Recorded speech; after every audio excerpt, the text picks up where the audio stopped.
All right, so I wanted to do a little bit of a closer up video where I can actually tell what I'm doing here with the velometer and to turn this thing on. And they're all slightly different. You hold the start stop button down and you'll see it come on. This one was already on when I took it out of the box, which is kind of disturbing. So as I said earlier, you can see as I scroll around, yeah, okay. So you can see the little cursor at the top that scrolls around. So right now we're at delay. Can you see that?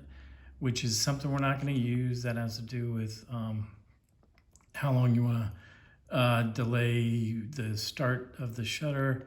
This is the length where you can adjust shutter speed. We don't want to mess with that. What we want to mess with is interval.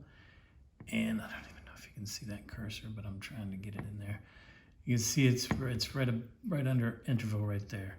So right now mine is set for 8 seconds. If you want to adjust that, you go down here and you may want to set it for 10 seconds. So you get down here and you hit set and it's going to blink the hours, which I don't think we want it to be hours apart. That's more for a time lapse. And it's going to be minutes, which also we don't want just yet. We'll be doing time lapse later, but here's seconds. So as I'm just kind of scrolling to the side here, as you can, let me back up a little bit. So I'm going to minutes, hours, minutes, seconds. And then I want to set, or I can go up and down to raise the seconds to 10.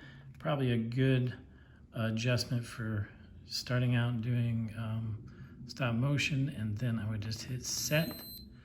And that says 10 seconds between moving Obi-Wan around. And all I have to do to start is hit this big button down here. And no, that didn't start it. Oh yeah, this start stop. That's just a manual shutter if you want to do it without touching the camera. So this is the start stop for the 10 seconds. Starts off with 1 click. You can see it's counting down. Gives the beeps. Okay. So that's a little bit better.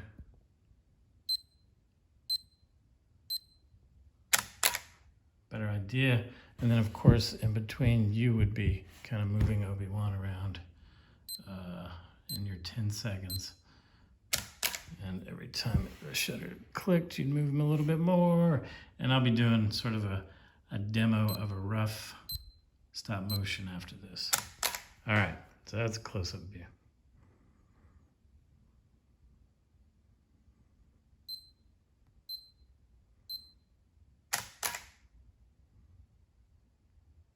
And we're gonna see Obi-Wan get stop motioned. You can hear it. The shutter going off again. I want to show you this.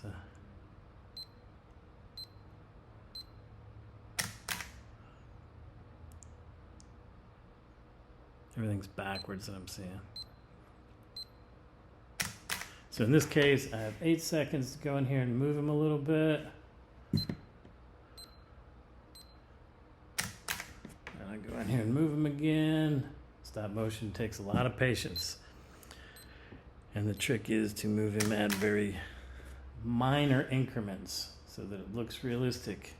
This is probably not the best way to do it, but you can see I can even. And part of the reason for this intervelometer is not only to set the timer, but it also triggers the shutter without you having to touch the camera so you don't bump it. See, as you can see, I have mine on a tripod. Everything is nice and stable. And oh, let me I probably got my hand in that one. So anyway, this isn't the real thing. I did a real stop motion earlier and I took the card out of this Canon, practice Canon. I have no way of reading this card, so maybe we do at school. Anyway, I'm stuck with a practice Canon all weekend. And Obi-Wan is moving slowly. So anyway, that's important. We used to have these back in the olden days, except they weren't digital, and they were simply for triggering the shutter if you had a long shutter speed time so that you wouldn't bump it and it wouldn't be blurry. All right, since I don't know if I'll be able to read this card for you guys, you can see my awesome Obi-Wan stop motion. I'll be doing it manually. Can you even see that? Yeah, anyway, there he goes. Spinning around. It's amazing. Yes. This is what happens when you accidentally grab a practice camera from the photography room. I don't even know if I have a battery charger.